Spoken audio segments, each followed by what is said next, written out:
Sir ఇప్పుడు 151 ఒకప్పుడు ఆ 5 మధ్యలో కొట్టేసి ఓన్లీ 11 వచ్చింది ఇప్పుడు. అవును. అంటే జనాలు చాలా మంది సోషల్ మీడియాలో మాట్లాడుకుంటున్నారు ఆ విధంగా. అంటే నేను వాళ్ళని ఇది చేయడం అని కాదు కానీ మామూలుగా 11 వచ్చిందని చెప్పడం నా ఉద్దేశం. కరెక్ట్. సో వైసీపీ పార్టీ అంత ఇదిగా అంటే కిందకి వెళ్ళిపోవడానికి అప్పటి వరకు టీడీపీ అసలు అంటే టీడీపీ అనేది పార్టీ అనేది సస్టైన్ అవ్వడమే చాలా కష్టం. ఇంకెప్పుడు గెలవలేదు అని అనుకునే చాలా జనాల్లో కూడా ఒక రకమైన అంటే జనాల్లో ఉందో లేదో తెలియదు కానీ రాజకీయ వర్గాల్లో అలాంటి అభిప్రాయం ఉండేది వేరే వేరే రాజకీయ వర్గాల్లో. సో అలాంటిది ఇలా పుంజుకోవడానికి కారణం ఏంటి సార్? అంటే ఏ విధంగా మీరు విశ్లేషిస్తారా కారణాలని? అంటే ప్రధానంగా కూటమి బలం sir. First of all vote banking, ఆబ్వియస్గా కాంబినేషన్. అది ఎంత పర్సెంట్ కలిసింది, పోన్ ఎంత పర్సెంట్ పెరిగింది అనేది అది వేరే విషయం. ఎందుకంటే మనం ఫైనల్గా చెప్పిన పర్సంటేజ్ కూడా యాక్యురేట్గా వచ్చి ఓవరాల్గా 58%, 38% అని చెప్పాం. దానికి దరిదాపులు 1% అడిటికి వచ్చింది. అంటే టోటల్ రాష్ట్రం మీదగా ఒక పార్టీకి వస్తుంది కూడా. అంటే ఇండివిజువల్ నియోజకవర్గాన్ని కన్సాలిడేట్ చేసి వచ్చిన నెంబర్ అది.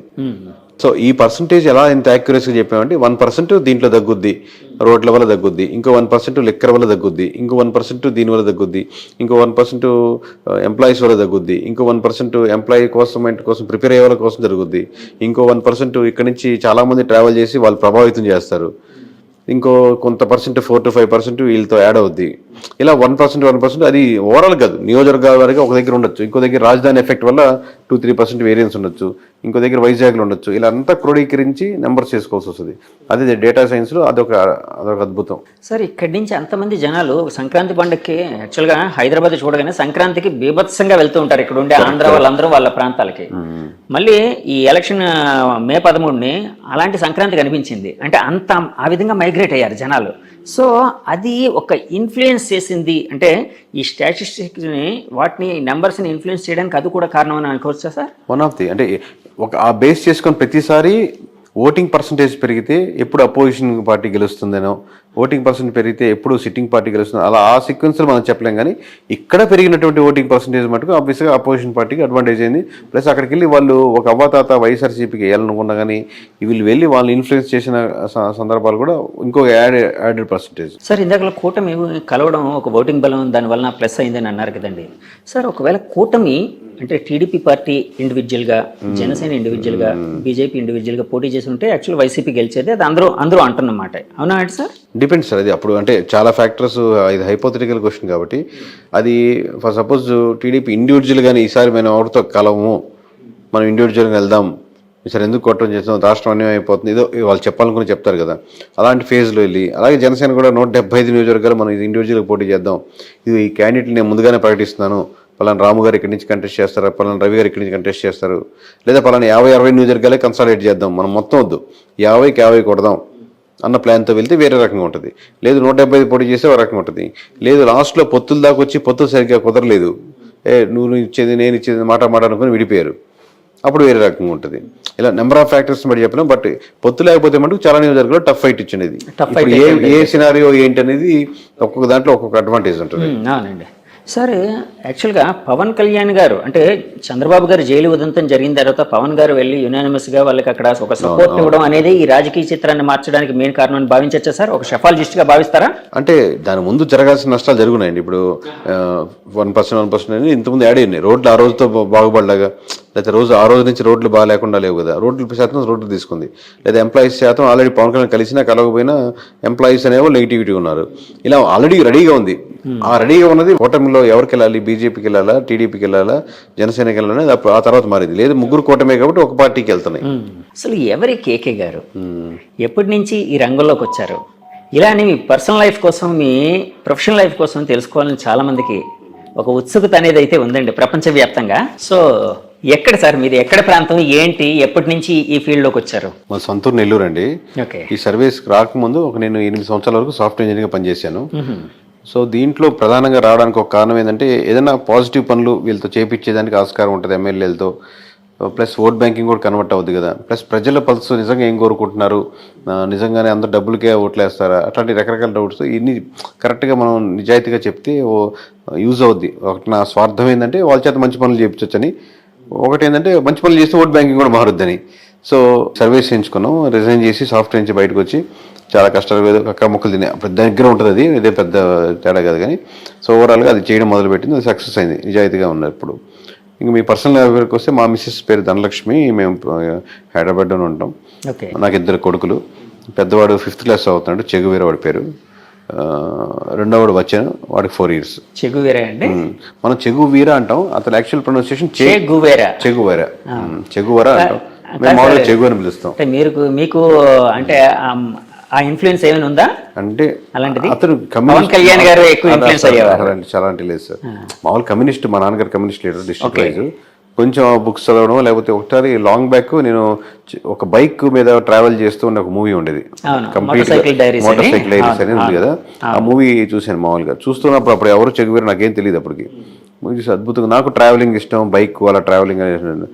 తర్వాత అలా ఎవరు అప్పుడు దాంట్లో పూర్తి ట్రాన్స్ఫర్మేషన్ ఉంటుంది అనమాట. మీరు చూస్తుంటారు మోటార్ బైక్ డైరీస్, ఆ ట్రాన్స్ఫర్మేషన్ అవన్నీ చూడడం వల్ల బాగుంది ఇతను వేరంటే అప్పుడు చెగువేరు అనేది. దాని తర్వాత నన్ను గురించి తెలుసుకున్నాను.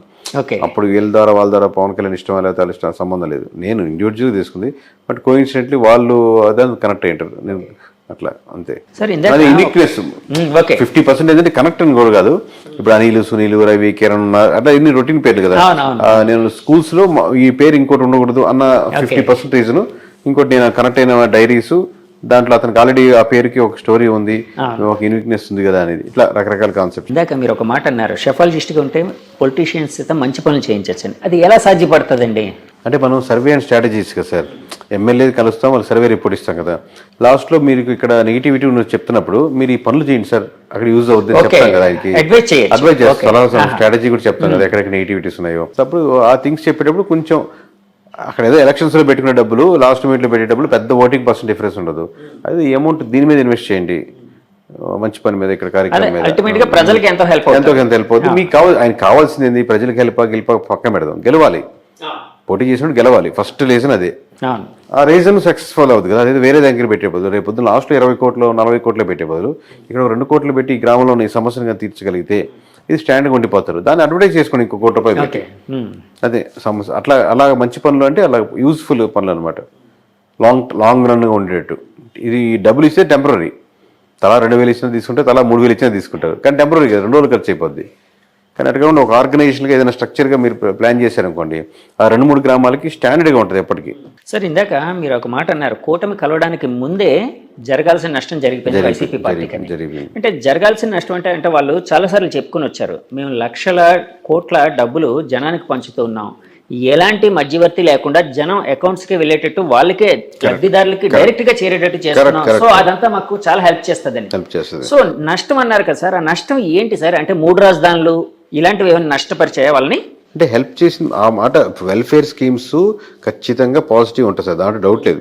కాబట్టి ఎంత పాజిటివ్, ఒక 5% యాడ్ అవుద్ది అనుకోండి, అది ఒక్కటే సరిపోదు కదా గెలుపుకి. మీరు ఆల్రెడీ 25% ఎంత ఓట్ బ్యాంకింగ్ ఉంది అనుకోండి, ఇంకో 5% 30కి వస్తారు. కానీ మీరు 30 సరిపోదుగా, ఇంకో 20% యాడ్ అవ్వాలి.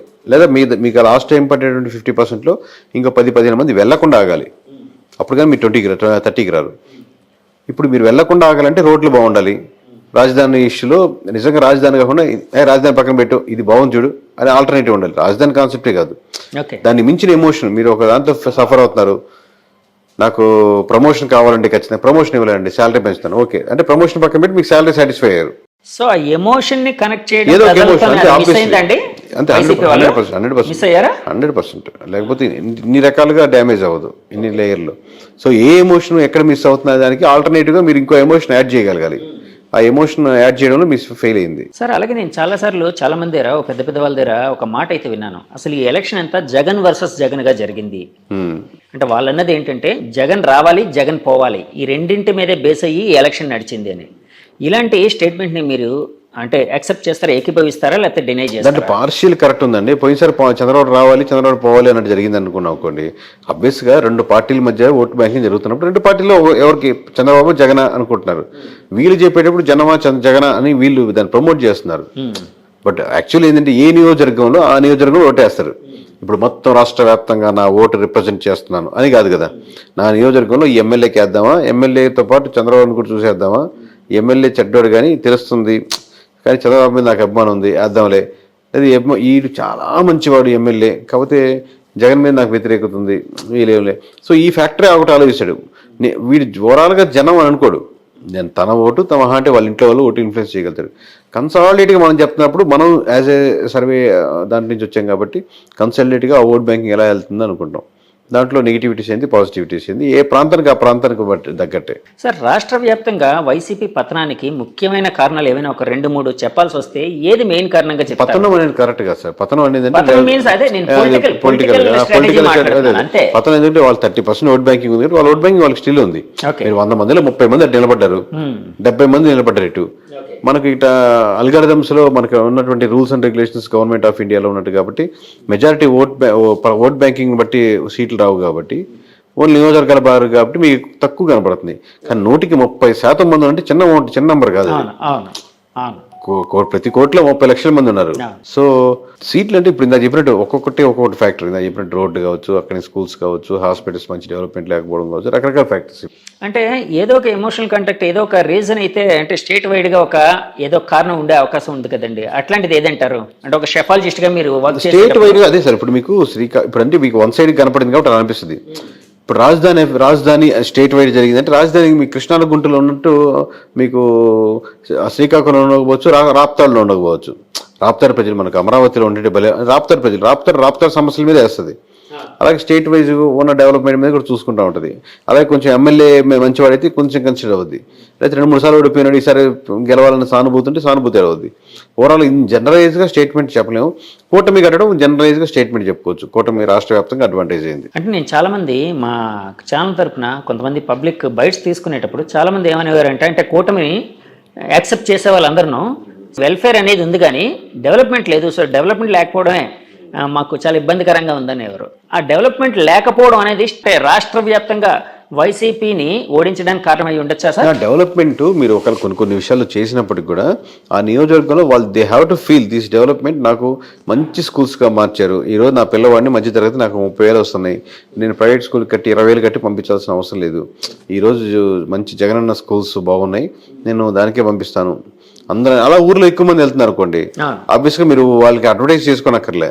అట్లాగా సో అదేం ఫ్యాక్టర్ కాదంటారు సార్? అంటే మారుతూ ఉంటుంది అంటారు డెవలప్మెంట్ అనేది సమస్య ఊరి మీద ఉంటుంది. ఓకే సార్, ఇప్పుడు మీరు 2019లో సర్వే, మీ ఫస్ట్ సర్వే అది చేసిన వెంటనే చాలా ఇది వచ్చింది. అప్పట్లో మీకు ఏమైనా ఫోన్ కాల్స్ ఏమైనా వచ్చాయి సార్? వచ్చేసరి ప్రస్తుతం ఎప్పుడు వస్తుంటే, ఇప్పుడు ఈ మధ్య 4 రోజులు రావట్లేదు. కానీ మామూలు బెదిరింపు కాల్స్, లేకపోతే ఇలా చేయండి, ఎలా చేస్తారు, ఎలా చెప్తారు అన్నారు.